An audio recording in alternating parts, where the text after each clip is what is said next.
Then I'm going to be talking about the ones we're going to be talking about later as well. Oh, okay. Well, we're not putting these two in because we've already got half an hour videos of those. So you're recording this? Yeah. There you go. Okay. All right. Well, this one, I did it because I had the idea and I just felt like doing it. I really wanted to see what it would look like if I did it with these blended colours and this weird shape. So it's a sort of a quirky self-indulgence which now belongs to Edgeworth Johnstone. So I'll take that there. I'll talk about the ones that sort of got away, the ones that I'm not going to talk about later. This one. This is another one. I can't get the light shining on this. Is that better? Yeah.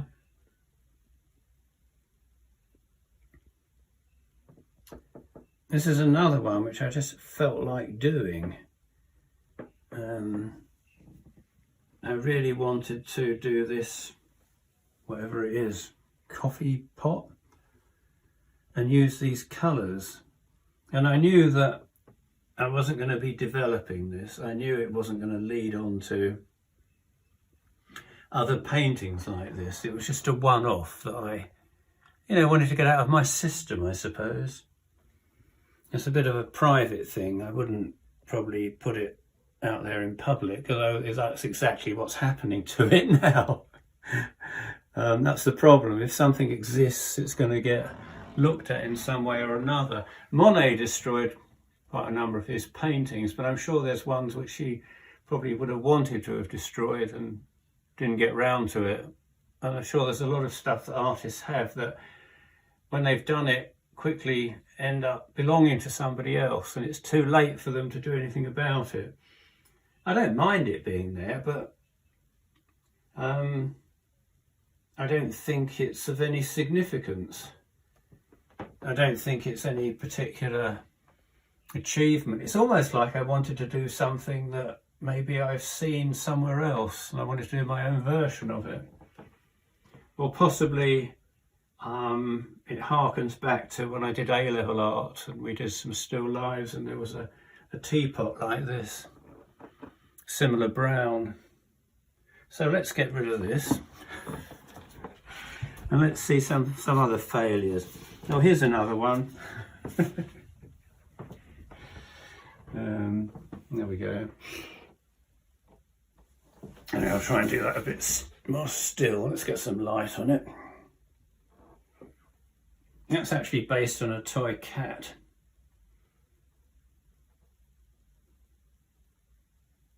And again, it's one that's not leading anywhere. I just wanted to do it for myself. I kind of wondered what it would look like to do these big circles in the background and to do this sort of monolithic type cat, which looks as though it's made of stone. It's actually a furry toy cat called Pagita that came into my life via the artist Jasmine Surreal, who loves cats and has toy cats. But Pagita, although starring in several paintings of hers and one or two of mine, and also in a video where Pagita, the toy cat, paints a painting, because that's what her toy cats did. Admittedly, she does hold their paws with the paintbrush while they're painting, but Pagita paints a portrait of the Stuckist surrealist artist Jonathan Coudril. That's on YouTube. And we have fun. Actually, when Jasmine had an exhibition, Fantasy Reality, at the Trispace Gallery in Bermondsey a few years ago, there was one section which was just paintings by two of her toy cats, Pagita and Aurora. It's rather interesting because, you might attribute those to Jasmine because they were toy cats, and as I say, she was holding their paws with the brush, but they're done in a much freer, much looser style than her normal work. So that's that. I'll get rid of that one. You seem to have hoovered up Yeah. some of the oddities. Oh, there's another oddity here. Why are we doing these? I don't know. Is there much more? This video is done in 10-minute sections, by the way, dear viewer, because of some technical reasons. So I have to see how much of the 10-minute section is left. We've got about another few minutes. Few minutes, yeah. Okay. So, another self-indulgent painting, not leading anywhere at all. I think sometimes I just get possessed slightly by shapes, an idea for shapes in paintings, shapes and colours. And that's what this was, another one of those. Not really going anywhere, trying to go somewhere. Still too many black lines that are too neat. So I hadn't worked out how to break through and get away from these. I'm trying in a very tentative way, like the pink shading on the tabletop and the fact the lines aren't as neat as they used to be, but it's really a very weak attempt to make a breakthrough. Not a breakthrough at all.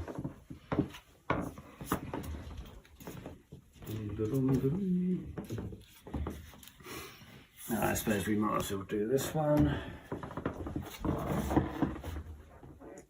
Yet another painting which I guess I felt like doing.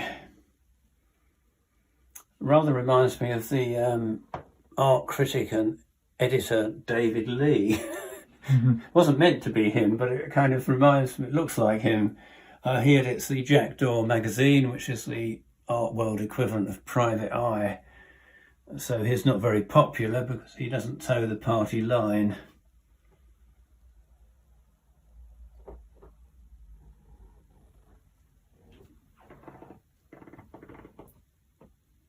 We've actually got some nice coloured outlines for a change. By this time when I'd done this one, I'd got away from black outlines, I guess. It's just one of those things that happened very quickly. Just felt like doing it. It's an okay painting. I wouldn't destroy it, but I probably wouldn't put it in my selected paintings either. So we're choosing something like 7, aren't we? Can't be bothered to talk about this one. I'll show it to you, but I really can't be bothered to talk about it much. I'll tell you why I can't be bothered to talk about it, because I don't think it's interesting enough visually. I was trying, you know, close hues of orange on the left, blue on the right, but I don't think it works as well as when the colour's all broken up and there's lots of different hues all clashing or crashing into each other. Again, you know, you try things and they're okay, you know. I mean, this would look quite nice on someone's wall, I dare say, but it's not sufficiently satisfying for me. There's other ones with a similar composition, lots more going on with the colour, and for me, the ones with a lot more colour work much better. Dum da dum.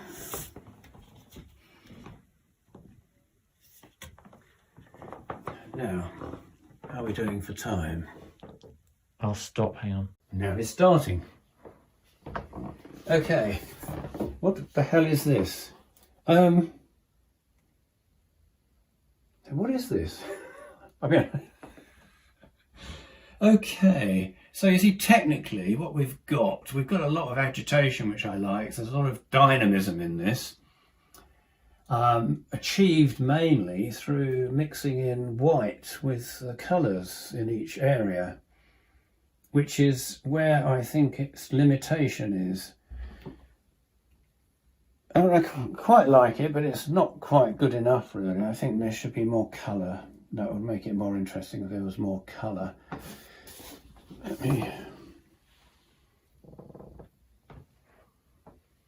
So I would say this painting, again, is on the way somewhere. It was when I was trying to work out what to do.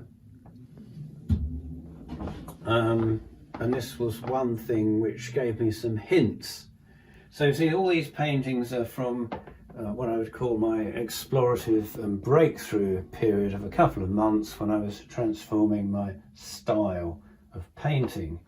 And the style obviously also embodies the philosophy. Sorry, that's my fault. The style is not just something on the surface, well, it shouldn't be. It should also embody a vision of things. It should embody insight. It should mean something. And I guess I was trying to show what I felt about the force of life that animates things, the processes that happen through time when things change, and to do that in a still image. And this captured something of that, but not enough. And eventually I found out a way where I felt it did capture enough. One of the clues was a lot more different colours in each area of the painting. And there's not different colours in the area of the painting. There's different tonal values from dark blue, medium blue, light blue, but it's all blue.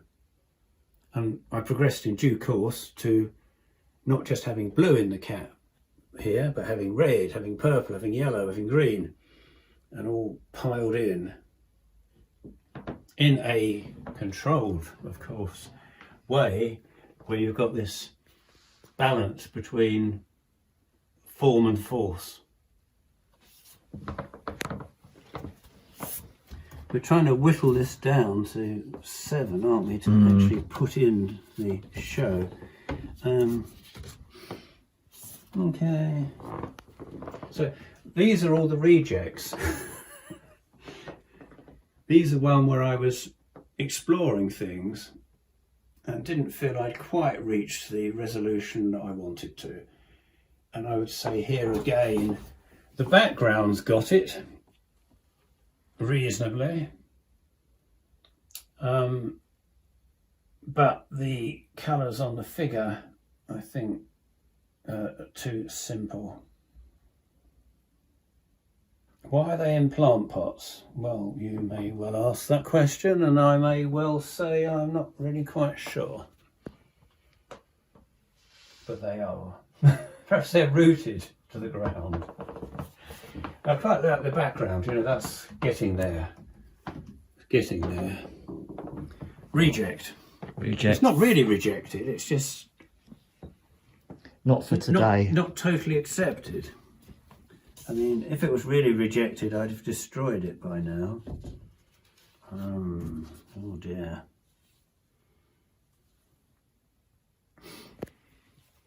We only need to reject one more. Oh, do we? We need to reject. So what we're trying to do is select, was it 7 paintings? I think we can fit 7. To put in the show. So I was explaining why these ones weren't going in to demonstrate my... let's we'll do this one, I think. Yeah, this one.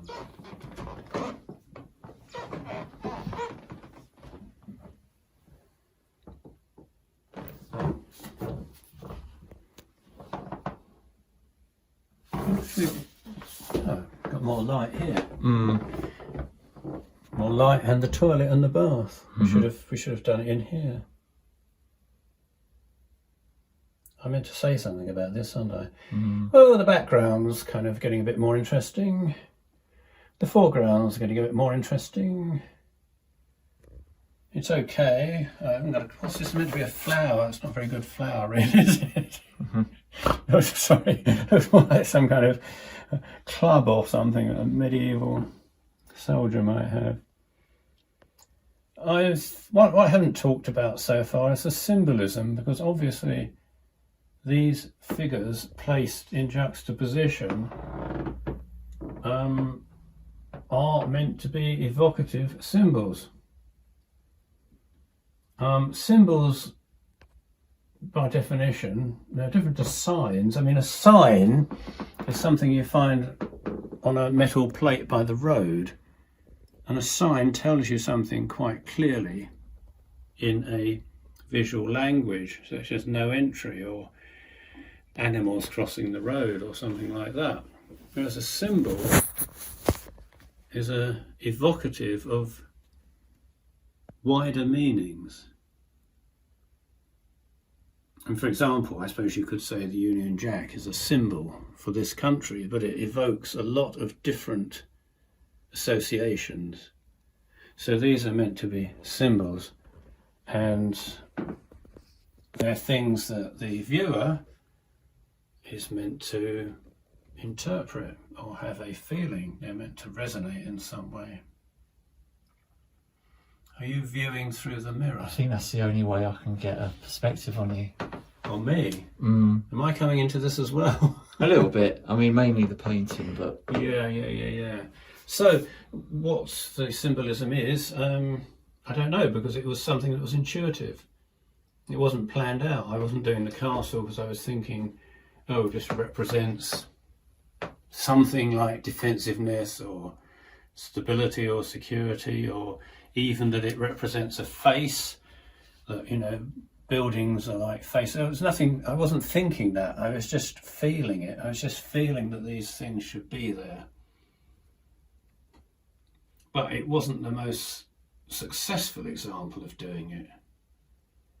I suppose you could say it was like, I don't know, 60%, 70%, 60 or 70% successful, something like that. Enough to be worth keeping as a minor work.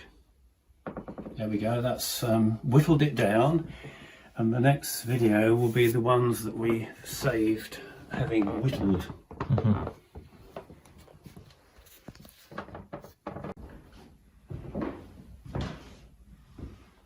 So, are we talking about the paintings or the poetry, or are we going to do both, one after the other, or what? Whatever you like. We've just hung Charles's new show of his more recent work.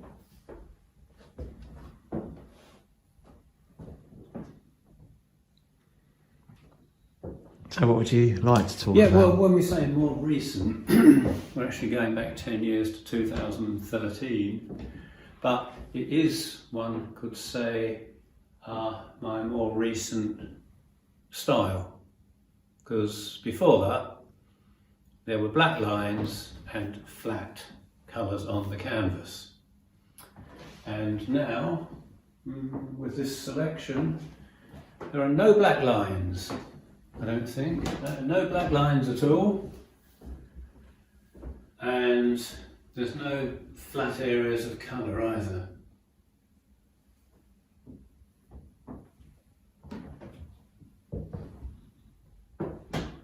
In fact, some paintings in the last 10 years don't have any lines, which is good.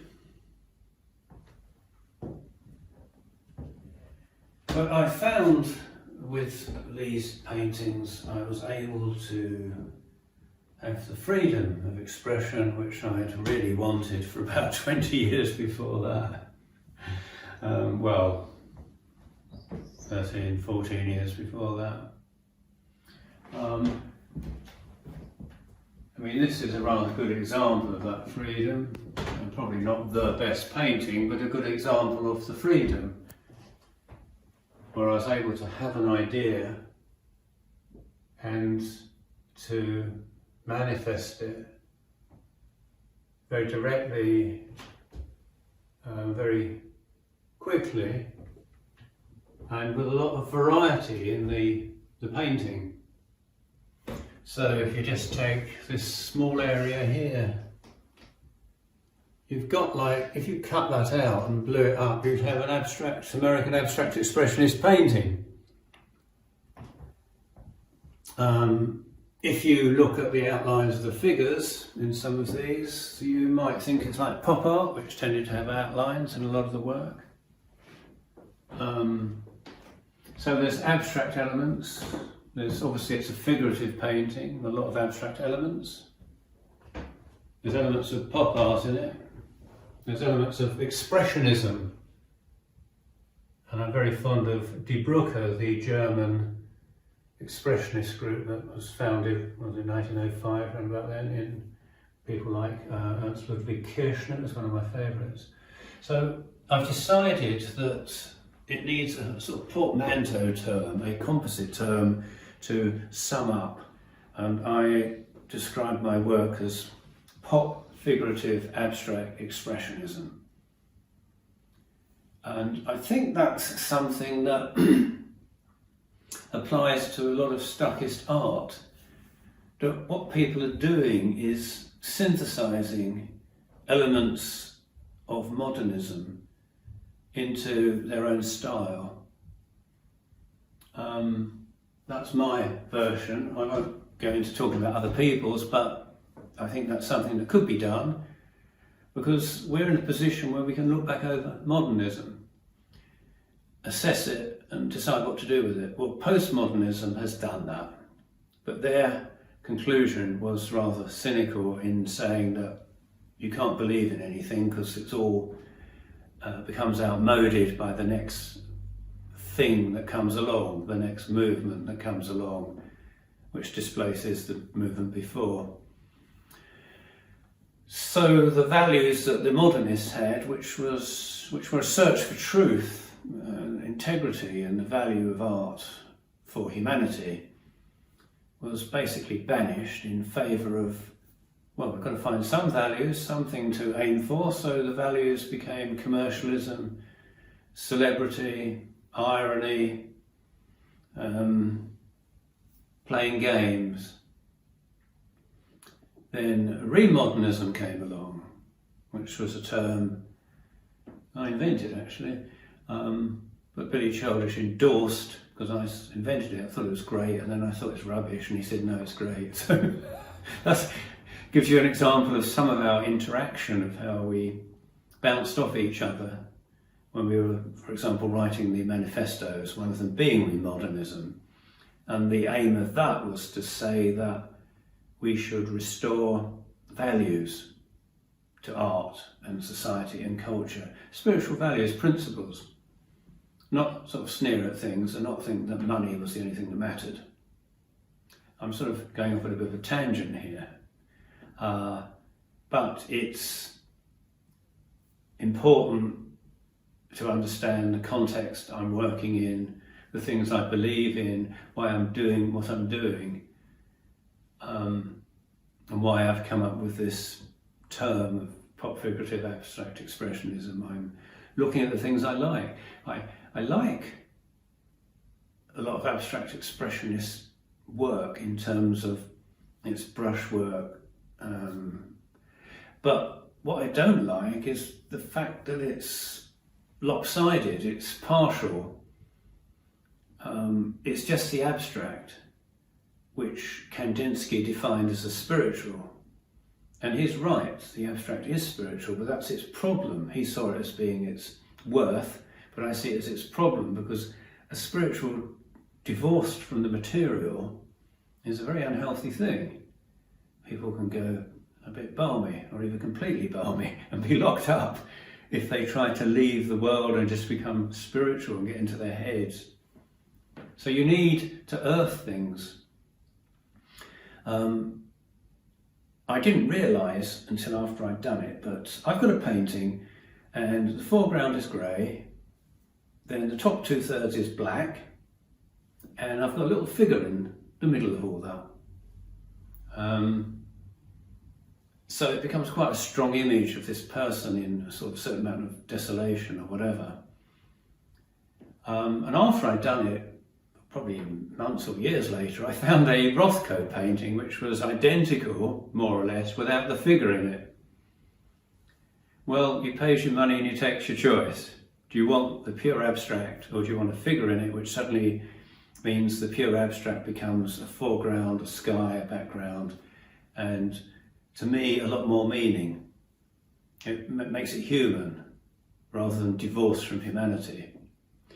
So, coming back to the work, talk about that one. Actually, alright, rolling. let's talk about this one. Well, you could say it's not a particularly happy painting. It's a kind of mask or skull which looks somewhat anguished. Although actually, if you want to find a bit of cheer in it, we have got a heart. They're the figurative elements. Obviously there's some kind of tension between whatever this mask skull is and the heart, which obviously symbolises love or whatever. But I must say my main interest in this is the colour, to be honest. So instead of what I was doing once upon a time, which was a flat area of colour, wherever you look, there's colour in motion, particularly in the background. I enjoy this for its own sake. I'm very sensitive to colour. And to me, every colour is an emotion. So here it's kind of quite sombre.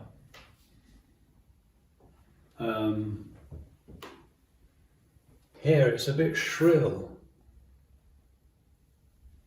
There it's actually quite restful, I guess. And it's quite interesting because I did this big painting once in my living room, which was about 10 foot by 5.5 feet. And it was done like this, technically. And Jasmine Surreal, who is an artist, Stuckist artist, she looked at the painting and she started reading the colour, and she said, when you did this, you were feeling sort of quite sombre. When you did this colour, you were kind of a little bit angry.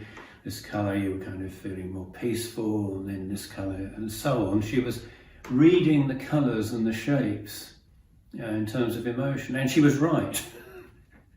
That was exactly it.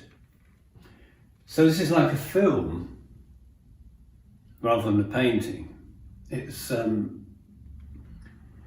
whereas in a movie you sit in the cinema still and just watch the screen, which makes it happen for you. Here the whole movie is on a flat surface and you're having to do the movement. Because if you wanted to, you could come really up close to this and just look at a small part of it. And you could get what you get from an abstract painting. And you can decide how much of it at a time you're going to read. So you could take this section, you could go right up close to this bit, or this little bit here. I mean, what does that say? Those changes of colour. And just this little jagged brushstroke.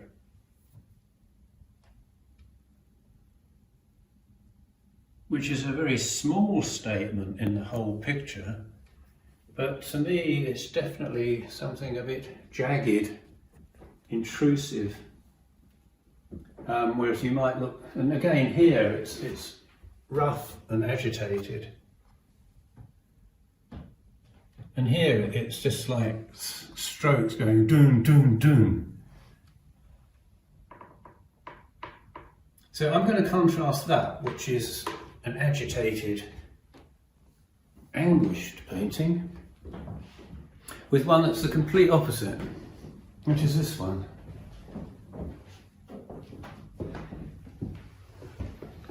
There's a lot of darkness in the painting we just looked at, but the colours in this one are much lighter hue altogether. And I achieve that by basically mixing in more white with the painting to lighten it to pastel shades. I suppose one reason I did this was because I wanted to do something of a different mood to a lot of the other ones, because the one at the top here above it, again, you've got this agitation, anger, whatever. The colours are like that in the figures, although the background's lighter.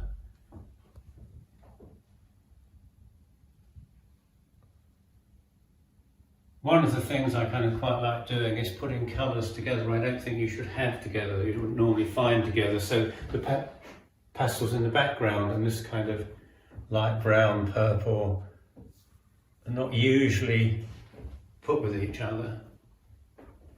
But coming back to this one, which is a donkey seen in Golders Hill Park. They've got a zoo there. Actually, I went there with Abby Jackson, who's a Stuckist artist, and that's based on her. And I think it's undeniably a happy painting. Colours do that.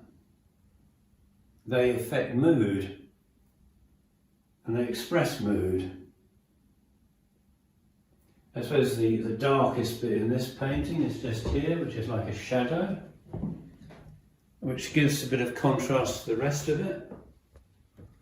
But I don't think anyone would really read that as being unhappy.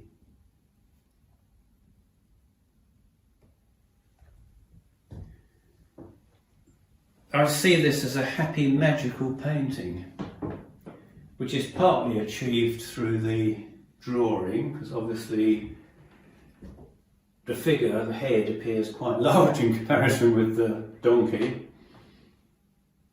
But I think more than anything else, it's achieved through the colours and the shapes, particularly the colours. And the one to the right of it is similar.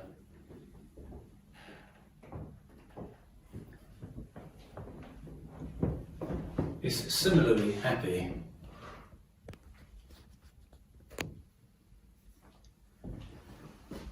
Although perhaps in terms of symbolism, although the cake is cosy enough, we might wonder why there's a wine bottle there. I think it's a wine bottle. Could it be any other kind of bottle? Do other drinks kind of come in this bottle? Apple ties. Okay, it's apple ties there. It's not wine. I thought it was, but it's apple ties. So it's actually quite an innocent painting. I'm glad about that because I wanted it to be.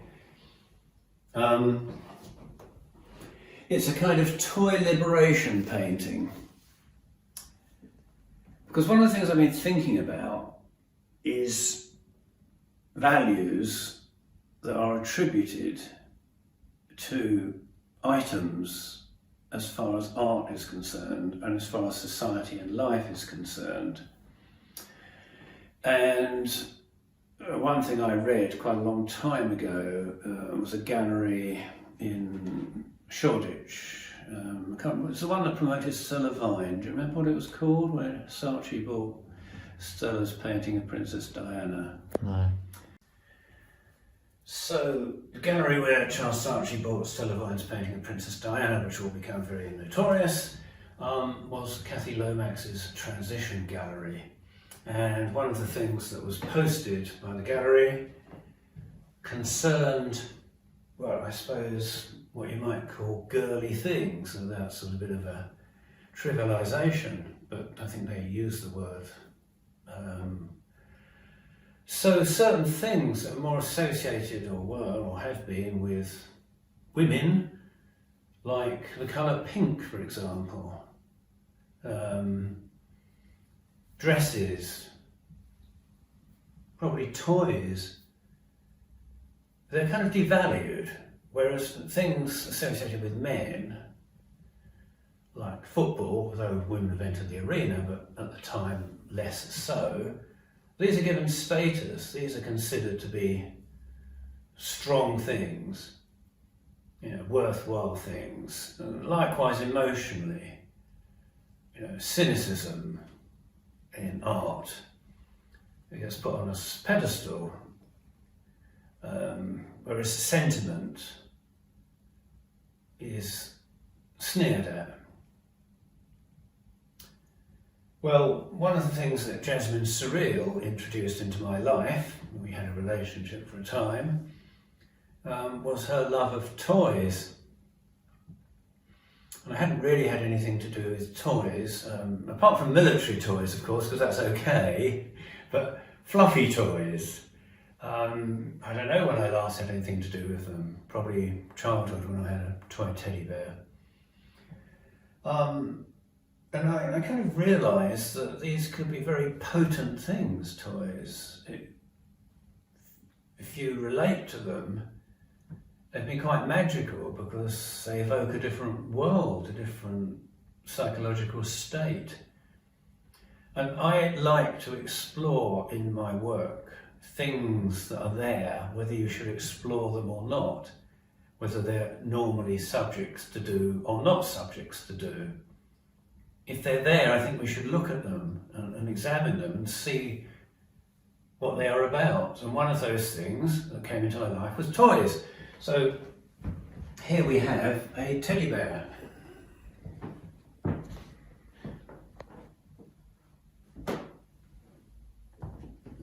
And it evoked an innocence, a pleasure, a wonder, a different world that teddy bears inhabit. Now, of course, that is actually a potential world for us to inhabit, a potential state of mind and emotion for us to inhabit. It's a way of accessing a part of us which is the innocence of the child.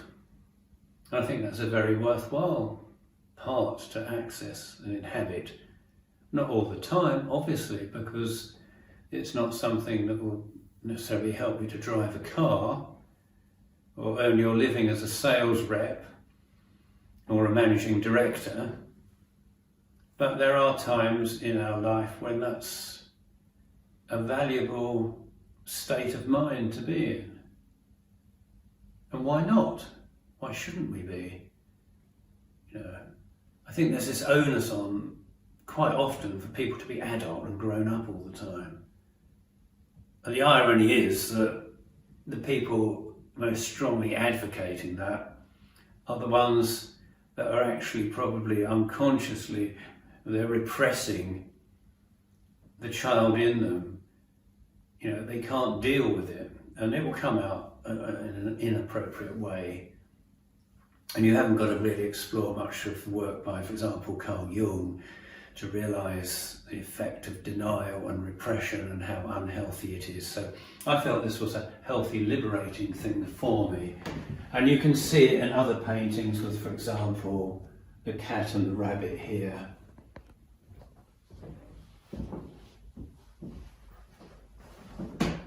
I've done a much better version of this painting where the colours are more fluid, broken up and varied, and therefore the painting is more emotional than this one. But, you know, this one demonstrates what I want to talk about.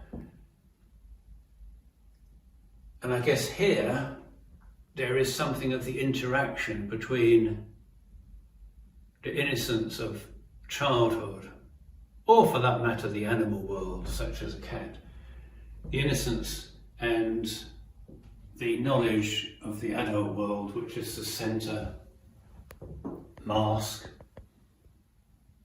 which is perturbed. The rabbit's a little bit worried. The cat knows what's going on but seems fairly confident.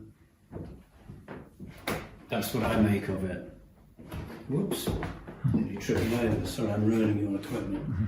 That's what I make of it. That's why I've done it the way I've done it.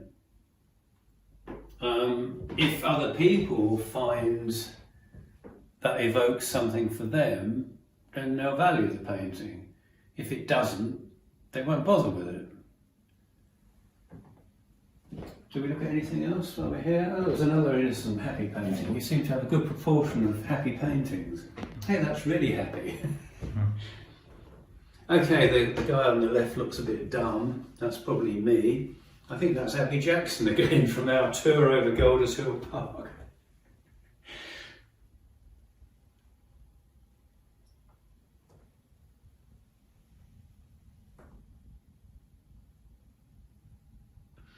If you think about contemporary art or recent art, how much of it is innocent and how much of it is happy? I would say very little, And if it's not, then why not? I understand that people have troubles, and this is a strong motivation to be a creative person. But if that's all they're stuck with, and that's all they can do, it's a little bit of a limitation in terms of what they're offering to us, the rest of society, and a limitation in terms of what benefit is, because we don't just want to be stuck with problems. The only point of expressing a problem is to go on and find the solution to it.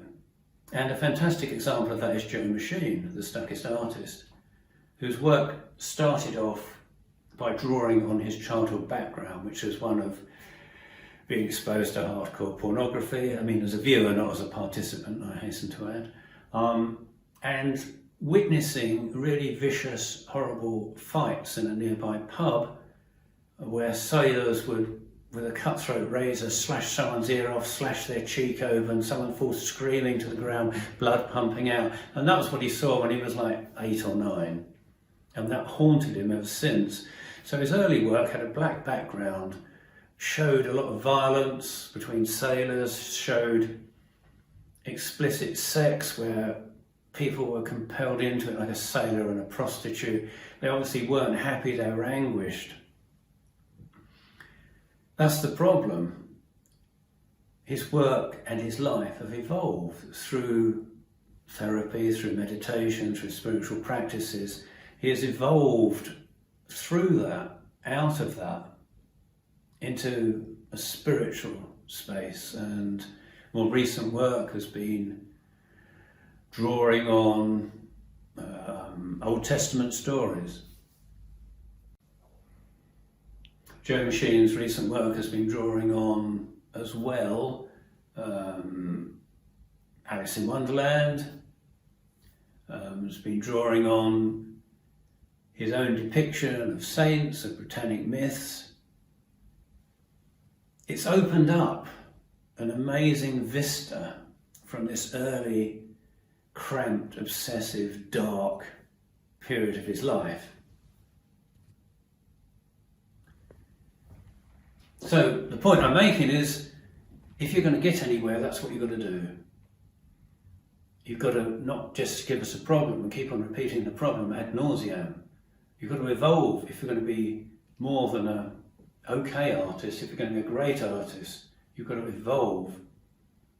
And you can see that with Beethoven, for example, with his Ninth Symphony, Ode to Joy by Schiller, I think it is, the words. An amazing tribute to the resilience and triumph of the human spirit in life. And it moves people, it moves everybody, and he evolved to that point in himself to be able to express that. Before you have the art, you have the artist. And I've seen that in myself. I have to evolve before my art evolves. I mean, sometimes they interact with each other, but there has to be this evolution, else you stay stuck. And if you stay stuck, the work tends to get weaker and weaker. You see that with a lot of people. And when you look at great artists, you see they evolve. Anything else we ought to talk about? So I think we've probably covered this little show here. I keep on having solo shows. This is about my third solo show here in the last 2 or 3 months, which is great because I never had many solo shows in my life, and I seem to be having them constantly at the moment.